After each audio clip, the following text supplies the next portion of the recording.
চৈতন্য মহাপ্রভু মাত্র ৪৮ বছর লীলা করেছেন। তার মধ্যে প্রথম ছোটবেলায় তো কেউ কথা বলে না, আকারে ইঙ্গিতে লীলা করেছেন। জন্ম থেকেই যদি কেউ কথা বলতে থাকে সেটা একটা ভৌতিক ব্যাপার হয়ে যাবে। সেই জন্য মহাপ্রভু জন্ম থেকেই যে কথা বলা শুরু করেছেন তা তো নয়। যখন কথা বলার সময় হয় মানুষের, সেই রকম সময় থেকেই মহাপ্রভু কথা বলা শুরু করেছেন। তাহলে ৪৮ বছর থেকে আমরা প্রথম ৩ বছর বাদ দিয়ে দিতে পারি, ৩টে বছর বাদ দিয়ে দিতে পারি, ধরে নিলাম ৪৫ বছর উনি কথাবার্তা বলেছেন। কিন্তু সব থেকে দুঃখের বিষয় যেটা, উনি কিছু লিখে রেখে যাননি। রবীন্দ্রনাথ ঠাকুর যেমন অজস্র রচনা আমাদের জন্য লিখে রেখে গেছেন, কিন্তু চৈতন্য মহাপ্রভু কিছু লিখে রেখে যাননি। তবে তিনি যা বলে গিয়েছেন, যাদের কাছে বলে গিয়েছেন, তারা পরবর্তীকালে গ্রন্থের মধ্যে তাদের মতো করে লিখে রেখে গেছেন। যেমন বেনারসে সনাতন গোস্বামীর কাছে অনেক তত্ত্ব কথা মহাপ্রভু বলেছিলেন, অনেক তত্ত্ব। চৈতন্য চরিতামৃতের মধ্য লীলায় আপনারা একটু অনুসন্ধান করবেন, শেষের দিকে দেখবেন প্রায় ৫টা-৬টা অধ্যায় ধরে শুধু তত্ত্ব কথা বলছেন মহাপ্রভু, আর সনাতন শুনে যাচ্ছেন, মাঝে মাঝে প্রশ্ন করে যাচ্ছেন। সেসব কঠিন তত্ত্ব। আমি তো চৈতন্য চরিতামৃতে দেখেছি একটা শ্লোক, শুধু একটা শ্লোকের ব্যাখ্যা নিয়ে একটা বিরাট বড় অধ্যায় রচিত হয়েছে। আত্মা রামাশ্চ মুনয় নির্গ্রন্থাপি উরুক্রমে কুর্বন্তি অহৈতু কিং ভক্তিং ইত্থম ভূত গুণো হরি। এই শ্লোকটা, এটা শ্রীমদ্ ভাগবতের শ্লোক। আত্মা রামাশ্চ মুনয়, মানে আত্মারাম মুনি যারা, আত্মা রাম চ চ মানে এবং, মুনয় মানে মুনিগণ। মুনি শব্দের বহু বচনে সেই ছোটবেলায় পড়েছেন না, যখন ক্লাস 7-8 আপনারা সংস্কৃত পড়েছেন, মুনি মুনি মুনয়। তাহলে মুনয় মানে মুনিগণ, বহু বচন। কেমন মুনিগণ? না যারা আত্মারামা, আত্মারাম যারা। আত্মারাম মানে কি? না নিজের মধ্যে যে নিজে আনন্দ পায়। আত্মনিয়েব রমতে ইতি আত্মারাম। নিজের মধ্যে নিজে আনন্দ আমরা পাই না। এই যে আমার কৃষ্ণবাবু খোল বাজাচ্ছেন, উনি খোলটা বাজাতে পারবেন তবে আনন্দ পাবেন, তা না হলে ওনার আনন্দ হবে না। যে গান গাইতে পারে সে গানটা গাইবে তবে আনন্দ পাবে, যে ভাত খায় সে ভাতটা খাবে তবে আনন্দ পাবে। এরকম ভাবে আনন্দের অজস্র পথ আছে, কিন্তু অন্যের সাহায্য লাগে। হয় আমাকে ভাত খেতে হবে, নয় আমাকে খোল বাজাতে হবে, নয় আমাকে হারমোনিয়াম বাজাতে হবে, নয় আমি নাচতে হবে, গাইতে হবে, কিছু একটা করতে হবে যেটা আমি নই, অন্য একটা কিছু। অন্য একটা কিছুর সঙ্গে সম্পর্ক না হলে আমি তো আনন্দ পাই না, তাই আমি আত্মারাম নই। যে কারোর সহযোগিতা ছাড়াই নিজে নিজে আনন্দ পায়, সে হচ্ছে আত্মারাম। সেই রকম মুনি যারা, আত্মারামাশ্চ মুনয় নির্গ্রন্থা অপি, নির্গ্রন্থা অপি মানে তাদের কোনো গ্রন্থি নেই, মানে তাদের কোনো বন্ধন নেই। আমাদের যেমন বন্ধন আছে, আমার বাবা ছিলেন, এখন নেই, মা আছেন, আত্মীয় স্বজন আছেন, পরিচিত বন্ধু বান্ধব আছে, সবার সঙ্গে একটা বন্ধন আছে। কিন্তু মুনি যারা হয়, আত্মারাম মুনি যারা হয়, তাদের তো বন্ধন থাকে না, তারা বন্ধনহীন। সমস্ত রকমের বন্ধনহীন হওয়া সত্ত্বেও, নিজের মধ্যে নিজে আনন্দ পাওয়া সত্ত্বেও তারা কি করে? কুর্বন্তি অহৈতুকিং ভক্তি, তারা অহৈতুকী ভক্তি করেন। অহৈতুকী ভক্তি মানে যে ভক্তিতে কোনো হেতু থাকে না। আমি ভগবানকে ভালোবাসি কেন? ভগবান আমার মঙ্গল করেছেন, ভগবান আমার এই করে দিয়েছেন, ভগবান আমাকে ওই করে দিয়েছেন, ভবিষ্যতে আরো অনেক কিছু করে দেবেন, এই সব কারণে আমি ভগবানকে ভালোবাসি। এটা হচ্ছে হেতুযুক্ত ভক্তি। আর আমি যদি কাউকে ভালোবাসি যে কোনো কারণ নেই মাঝখানে, অকারণে যদি কাউকে ভালোবাসি, সেটা হচ্ছে অহৈতুকী ভক্তি। যে মুনিবৃন্দের কোনো বন্ধন নেই, যে মুনিবৃন্দ আনন্দ পাবার জন্য কারোর বা কোনো কিছুর সহযোগিতা লাগে না, সেই মুনিরাও অহৈতুকী ভক্তি যাজন করেন, মানে হেতুহীন ভক্তি যাজন করেন। কেন না? ইত্থম্ভূত গুণ হরি, হরির গুণাবলেই এমন যে সেই মুনিবৃন্দকে আকর্ষণ করে ভক্তি করিয়ে নেয়। এই যে শ্লোকটা আপনারা শুনলেন, কত সহজ ব্যাপার। একটা শ্লোক, ছোট শ্লোক, তার ব্যাখ্যাটাও ছোট, কিন্তু এই একটা শ্লোকের ব্যাখ্যা নিয়ে একখানা পুরো অধ্যায় রচিত আছে। কারণ এই শ্লোকটার 61 প্রকার ব্যাখ্যা করেছেন মহাপ্রভু। আমি তো আপনাদেরকে সহজ সরল বঙ্গানুবাদ শোনালাম, বিস্তারিত ব্যাখ্যা শোনালাম না, কিন্তু এই একখানা শ্লোকের 61 রকমের ব্যাখ্যা করেছেন মহাপ্রভু। সেই 61 রকমের ব্যাখ্যা কি কি, সেগুলো যদি আপনারা বিস্তারিত জানতে চান, চৈতন্য চরিতামৃতের অধ্যায়ে পাবেন। কঠিন লাগবে, কিন্তু যাদের আগ্রহ আছে তারা অনুসন্ধান করবেন। তাহলে এত যে তত্ত্বকথা মহাপ্রভু বলেছেন, মহাপ্রভু নিজে লিখে গেলেন না। কেন না? আমি যদি সব করে দেব তাহলে আমার পার্ষদগণ কি করবেন? তাই পার্ষদগণের উপর দায়িত্ব দিয়ে গেলেন মহাপ্রভু। পরবর্তীকালে সনাতন গোস্বামী যখন ভাগবতের ব্যাখ্যা লিখেছেন, মহাপ্রভুর ওই ব্যাখ্যাগুলোকে অনুসরণ করেই তিনি ব্যাখ্যা লিখেছেন। কাজে অজস্র তত্ত্বকথা মহাপ্রভু বলেছেন, কিন্তু লিখে যাননি। আমাদের সুবিধে হলো এই, আমরা যেহেতু অনেক পরে জন্মেছি, তার পার্ষদগণের লিখে যাওয়া গ্রন্থগুলো অন্তত আমাদের হাতের কাছে থাকে। সেই জন্য মহাপ্রভুর কথা মহাপ্রভুর মুখ দিয়ে না জানলেও আমরা তার পার্ষদগণের মুখ থেকে জানতে পারি। কিন্তু আমি যে শ্লোকটি আজকে প্রথমেই বললাম, এই শ্লোকটি স্বয়ং মহাপ্রভুর রচনা। তিনি বলেছেন কোনো কথা প্রসঙ্গক্রমে, রূপ গোস্বামী মহাপ্রভুর এই শ্লোকগুলোকে একটা গ্রন্থের মধ্যে লিখে রেখেছিলেন। সেই গ্রন্থটির নাম হচ্ছে পদ্মাবলী, মানে পদ্য আবলী, পদ্মাবলী, অনেকগুলো পদ্য এক জায়গায়, সংস্কৃত পদ্য তো এগুলো। তো সেই পদ্মাবলী গ্রন্থ থেকে পরবর্তীকালে কৃষ্ণদাস কবিরাজ চৈতন্য চরিতামৃতে রেফারেন্স হিসেবে গ্রহণ করেছেন। তাই মহাপ্রভুর শ্লোকটি আমরা কৃষ্ণদাস কবিরাজের মাধ্যমে পেলাম, ঘরে ঘরে পৌঁছে গেল। কারণ পদ্মাবলী গ্রন্থ তো আর ঘরে ঘরে পৌঁছতে পারেনি, কিন্তু চৈতন্য চরিতামৃত ঘরে ঘরে পৌঁছে গেছে। চৈতন্য চরিতামৃত অনেক বছর ধরেই প্রকাশিত হচ্ছে, 100 বছরের বেশি আগে চৈতন্য চরিতামৃত প্রথম বই হিসেবে, পুঁথি থেকে বই হিসেবে প্রকাশ পেয়েছে, 100 বছরের বেশি হয়ে গেছে। গৌড়ী মঠ ইস্কনের দ্বারা আরো বেশি করে প্রচার পেয়েছে। আর অল্প পয়সায় যারা কিনতে চান তাদের জন্য গীতা প্রেস আছে, গীতা প্রেসে শ্রীমদ্ ভাগবত এবং চৈতন্য চরিতামৃত সবই অল্প পয়সায় কিনতে পাওয়া যায়।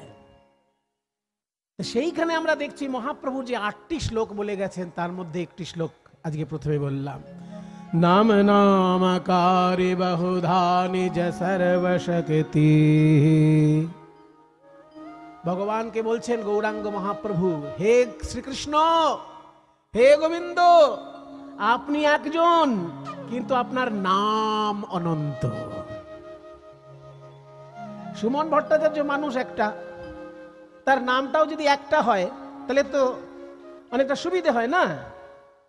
তাহলে আমার যদি খান 10 নাম হয়, আধার কার্ডে এক নাম, তারপরে রেশন কার্ডে আর এক নাম, সার্টিফিকেট ব্যাংকের বইতে আর এক নাম, এইরকম যদি হয় তাহলে তো পাগল সব বসতে হবে না? একটা মানুষ যদি গাদাখানেক নাম নিয়ে ঘোরে, সে তো উন্মাদের মতন অবস্থা, তা নিজেই মনে রাখতে পারবে না কোথায় আমার কি নাম লেখা আছে। তা সেইটা নিয়ে ভক্ত বলছে, গৌরাঙ্গ মহাপ্রভু শ্রীকৃষ্ণকে বলছেন যে তুমি একজন, কিন্তু তোমার নাম অনেক, এবং যে নাম জপ করা হবে সেই নামেই পুণ্য লাভ হবে। ভগবান একজন, কিন্তু তার নাম অনেক। যেহেতু ভগবানের আধার কার্ড রেশন কার্ডের কোনো বালাই নেই, তাকে তো আর আধার কার্ড দেখাতে হবে না কোথাও, তিনি একা, কিন্তু তার নাম অনেক। কত নাম? ওরে বাবা, কত নাম! এ তো শ্রীকৃষ্ণের 78 শতনাম আছে। তারপরে মহাভারতের পাতায় দেখা যায় শ্রী বিষ্ণুর সহস্র নাম আছে। গেয়ম গীতা নাম সহস্রম, এই শ্লোকটা বলছেন শঙ্করাচার্য, যে যদি গান গাইতে হয় তাহলে গীতার গান গাও। গেয়ম, যদি গাইতে হয় গীতা, গীতা গাও। আর কি গাইবে? নাম সহস্রম, বিষ্ণুর সহস্র নাম আছে তাই গান করো। ধ্যেয়ম শ্রীপতি রূপমজস্রম, ধ্যান যদি করতে হয় তাহলে শ্রীপতির রূপ অজস্র ভাবে ধ্যান করো। শ্রীপতি মানে, শ্রী মানে লক্ষ্মী, লক্ষ্মীর পতি বলতে নারায়ণ, নারায়ণের রূপ ধ্যান করো। শ্রীপতি মানে নারায়ণ। ধ্যেয়ম শ্রীপতি রূপমজস্রম, তারপর কি? নেয়ম সজ্জনে চ সংচিত্তম, যদি চিত্তকে কোথাও শরীর থেকে বার করতে হয় তাহলে সৎসঙ্গে গিয়ে বসো। নিজের মনটাকে যদি কোথাও দিতে হয় তাহলে সৎসঙ্গে দাও। দেয়ম নেয়ম সজ্জন সঙ্গে চিত্তম, সজ্জন সঙ্গে চিত্তম, সৎজনের সঙ্গ যেখানে হবে সেইখানে মনটাকে নিয়ে বসবে। আর দেয়ম দীন জনে চ বিত্তম, যদি কেউ কাঙাল থাকে তাকে অর্থ দিয়ে সাহায্য করতে পারো। অর্থ যদি দিতে হয় কাঙালকে দিয়ে সহযোগিতা করো।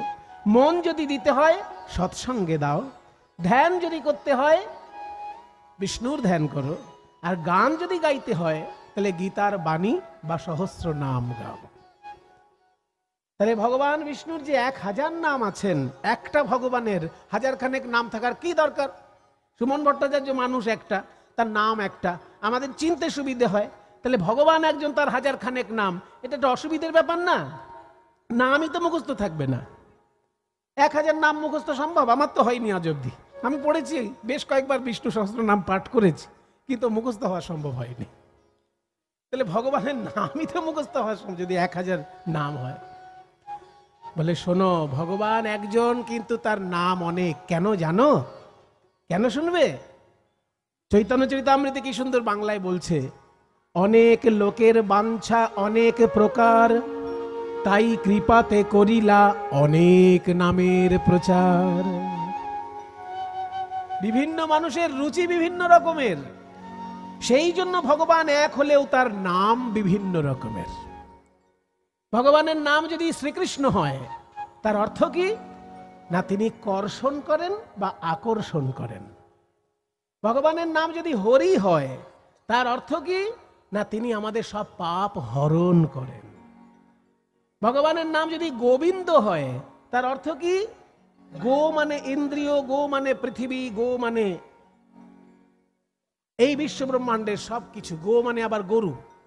আমরা জানি গো মানে গরু, কিন্তু গো মানে শুধু গরু ছাড়া আরো আছে। গো মানে ইন্দ্রিয়, চক্ষু কর্ণ নাসিকা জিহ্বা। গো মানে আবার পৃথিবী। এই সমস্ত কিছু যিনি জানেন সেই হচ্ছে গোবিন্দ।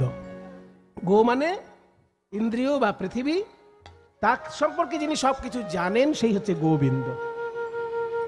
কাজেই ভগবানের নামের বিভিন্ন নাম থাকলে তার বিভিন্ন মানে আছে। সেই মানের জন্য যে যে রসের রসিক সেই রস অনুসারে সে ভগবানের নাম করবে। হরে নাম বলো ভাই, হরে নাম বলো ভাই, হরি নাম বলো ভাই, হরি নাম বলো ভাই, হরি নাম বলো, বলো ভাই নাম বলো ভাই, হরি নাম বলো ভাই, হরি নাম, হরি নাম, হরি নাম বলো ভাই, হরি নাম বলো ভাই, হরি নাম বলো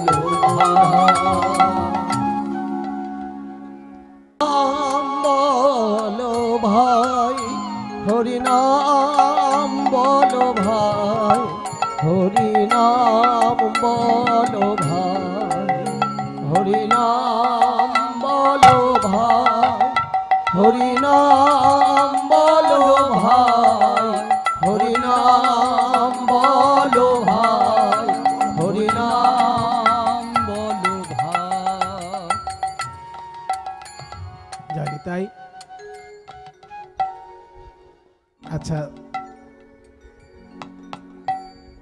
ওনারা প্রচারের মধ্যে বলে দিলেন ডক্টর, কিন্তু ডক্টরেট এখনো আমার হওয়া হয়নি। ভগবানের ইচ্ছা হলে নিশ্চয়ই হওয়া হবে, কিন্তু ডক্টর কথাটা আমার নামের সঙ্গে এখন না বসানোই ভালো। তা এইটা আমার ওনাদের কাছে আমার অনুরোধ রইল। যাই হোক, তো ভগবান শ্রীকৃষ্ণের নাম অনেক। হ্যাঁ, সাউন্ড বাড়াতে পারেন। এই সাউন্ড দেখো তো, সাউন্ড বাড়াতে বলছে, একটু দেখে নাও। আমাদের আসলে ঠিক আছে, আসলে বেশি লাগবে না। হ্যাঁ, তুমি দেখো, তুমি দেখো, একটু বাড়ো বাড়ো বাড়িয়ে দেখো। হ্যাঁ হ্যাঁ, বাড়িয়ে দেখো। হ্যালো হ্যালো, ঠিক আছে। ও বাইরের দিকে, বাইরের দিকে বাড়াতে বলছে। ঠিক আছে, জয় নিতাই। তাহলে ভগবান একজন, তার নাম বিভিন্ন কেন? একটু আগেই আমি আমাকে দিয়ে উদাহরণ দিয়েছি। সুমন ভট্টাচার্য মানুষ একটা, তার নাম একটা থাকলে হয় কি অফিসিয়ালি সুবিধা হয়, আর সরকারের চিনতে সুবিধা যে এই লোকটার এই নাম। তা নাহলে ওই রেশন কার্ড, আধার কার্ড, ভোটার কার্ড সব জায়গায় যদি আলাদা আলাদা নাম থাকে, সে তো পাগলের মতন অবস্থা। কিন্তু ভগবানের ক্ষেত্রে সেটা হবে না। ভগবান একজন, কিন্তু তার নাম বিভিন্ন কেন না? দেখুন, ভগবানের এক একটা নামের মধ্যে এক একটা রসের খেলা আছে। যেমন আমি যদি শ্রীকৃষ্ণকে বলি শুধু কৃষ্ণ, তাহলে কিন্তু সেখানে রসের খেলা খুব বেশি নয়। কৃষ্ণ শব্দের অর্থ হচ্ছে তিনি আমার হৃদয়কে কর্ষণ করছেন, বা আমার হৃদয়টাকে সুন্দর করে সাজিয়ে দিচ্ছেন। চাষি যেমন চাষ করে কর্ষণ করে ফুলের বাগান তৈরি করে, তেমনি শ্রীকৃষ্ণ আমার হৃদয়টাকে ফুলের বাগান তৈরি করে দেবেন কর্ষণ করে। এটা একটা অর্থ হয়। আবার কৃষ ধাতু থেকে আবার আকর্ষণও বোঝায়, যে আমার তিনি তার নাম রূপ গুণ লীলা দিয়ে আমাকে আকর্ষণ করছেন, এটাও অর্থ হয়। কিন্তু যখনই কৃষ্ণের নাম বলে দেব রাধারমণ, তখন তার নামের মানেটা কি হলো? রাধারমণ বললেই তার মানে একেবারে গভীরে চলে গেল, যে রাধারানীকে যিনি ভালোবাসেন, রাধারানীর সঙ্গে মিলিত হয়ে যিনি আনন্দ লাভ করেন, তিনি হচ্ছেন রাধারমণ। কিন্তু রাধারমণ বললে পরে শ্রীকৃষ্ণের সঙ্গে রাধারানীর সম্পর্কটা ফুটে উঠল, কৃষ্ণ বললে পরে রাধারানীর সঙ্গে সম্পর্কটা ফুটে উঠল না। তেমনি শ্রীকৃষ্ণকে যদি আমি গোপাল বলি, অমনি কিন্তু আবার রস পাল্টে গেল। গোপাল মা যশোদা বারবার বলে ডাকতো কৃষ্ণকে, তাহলে গোপাল কথাটা বললেই সেখানে একটু বাৎসল্য রসের ভাব চলে আসছে। গোপাল গোপাল, আমার প্রাণের গোপাল, আয় তো বাবা গোপাল, একটু ছানা খেয়ে যা। আয় তো বাবা রাধারমণ, ছানা খেয়ে যা। এটা মা যশোদা কোনদিন বলবে? তো হাস্যকর হয়ে যাবে। মা যশোদা কোনোদিনই বলবে না আয় তো বাবা রাধারমণ, একটু ছানা খেয়ে যা। আয় তো বাবা গোপীনাথ, একটু মাখন খেয়ে যায়। এটা কখনো বলবে মা যশোদা? গোপীনাথও বলবে না, রাধারমণও বলবে না। কারণ গোপীনাথ, রাধারমণ এই নামগুলো হচ্ছে মধুর রসকে কেন্দ্র করে, আর গোপাল নামটা হচ্ছে বাৎসল্য রসকে কেন্দ্র করে, আর কানাইয়া এই নামটা হচ্ছে চক্ষু রসকে কেন্দ্র করে। কাজে এক একটা নামের মধ্যে এক একটা রস খেলা করছে।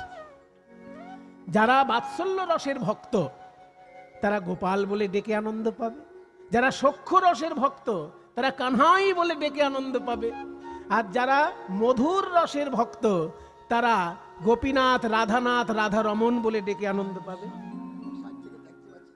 হ্যাঁ, যাচ্ছে। কাজেই বিভিন্ন রকমের রসের খেলা গোবিন্দের বিভিন্ন নামে আছে বলে এক ভগবানের অনন্ত নাম, এটা তার প্রথম কৃপা।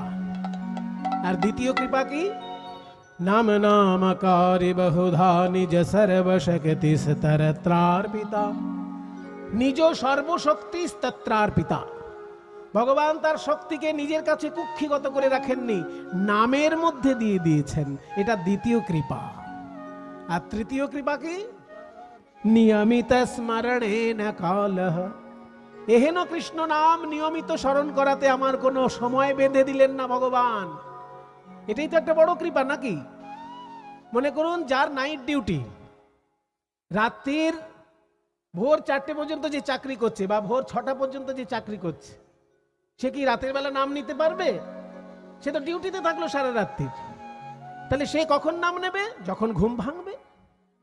তার ঘুম যদি বেলা 12টায় ভাঙে তখন নাম করতে পারে। তার ঘুম যদি বেলা 2টোয় ভাঙে তখন নাম করতে পারে। কিন্তু ভগবান যদি এমন নিয়ম বেঁধে দিতেন যে ভোর 4টের সময় নাম না করলে নামে কোনো পুণ্য হবে না, এরকম নিয়ম যদি বেঁধে দিতেন, তাহলে কি ওই যে লোকটা নাইট ডিউটিতে অফিসে রয়েছে সে কখনো নাম গ্রহণ করতে পারত? এইটাই বড় কৃপা যে ভগবান তার নাম গ্রহণের জন্য সময় বেঁধে দিলেন না। আপনার কাজের ফাঁকে আপনি যখন যেমন ভাবে সময় পাবেন সেইভাবে তার নাম করবেন, এটাই ভগবানের বড় কৃপা। তাই চৈতন্যদেব বলছেন যে ভগবান যে নামের মধ্যে দিয়ে কৃপা করেছেন তার 3টে প্রধান কারণ। 1, তিনি একজন কিন্তু তার নাম অনেক।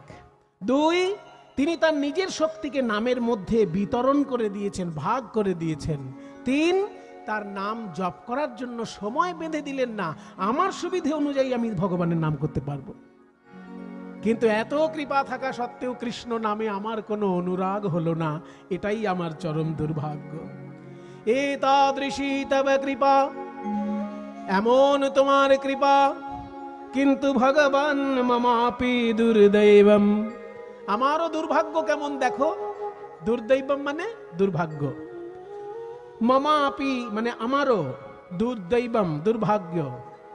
ইহ এই কৃষ্ণ নামে ন অজনী জন্মগ্রহণ করলো না, অনুরাগ, অনুরাগ জন্মগ্রহণ করলো না। তাই আজকে গৌরাঙ্গ মহাপ্রভুর বলে যাওয়া শ্লোক আমরা স্মরণ করলাম যে কৃষ্ণ এক, তার নাম অনন্ত। কারণ বিভিন্ন রসিক ভক্ত যাতে তার রস অনুসারে কৃষ্ণ নাম নিতে পারে, সেই জন্য এক ভগবানের অনেক নাম।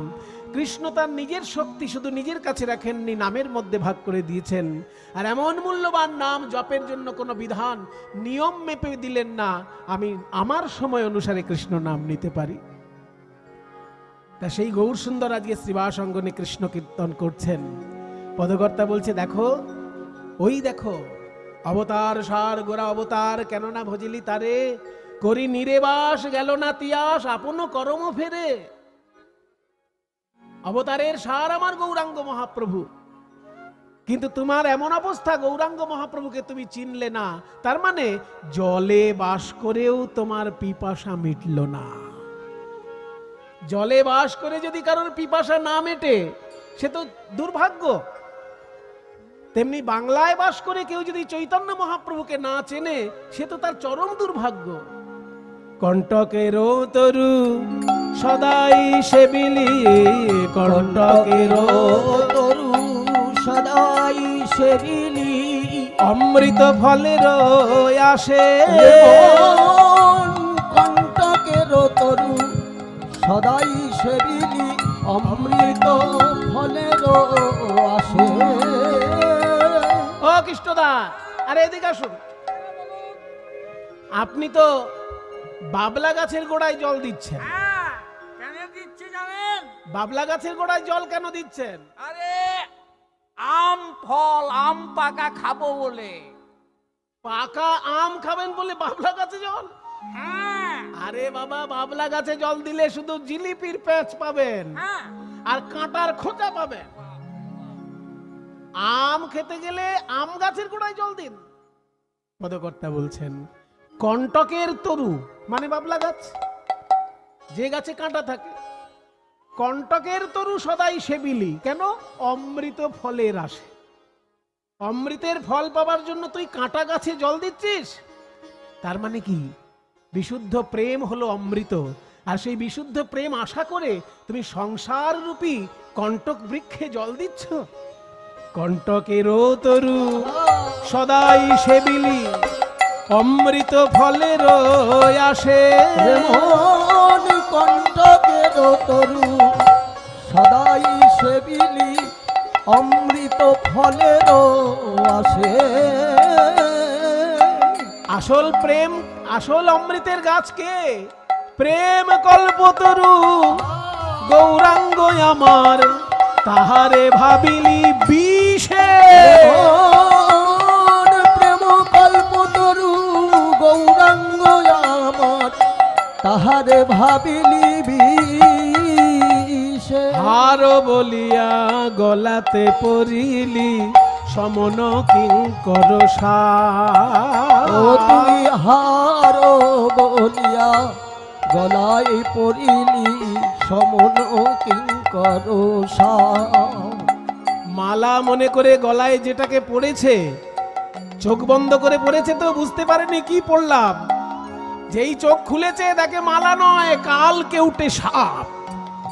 হারো বলিয়া গলায় পড়িলি সমন কিঙ্কর সাপ। ও তুই হার বলিয়া গলায় পড়িলি সমন কিঙ্কর সাপ। আর শীতল বলিয়া আগুন পোহালি। ওরে মন আমার,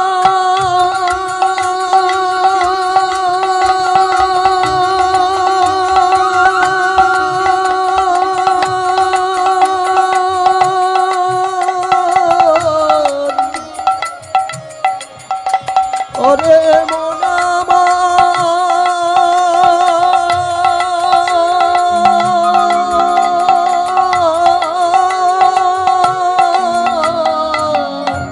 আইসক্রিম দেখেছেন তো? আইসক্রিম লাল টকটকে হয়ে যায়।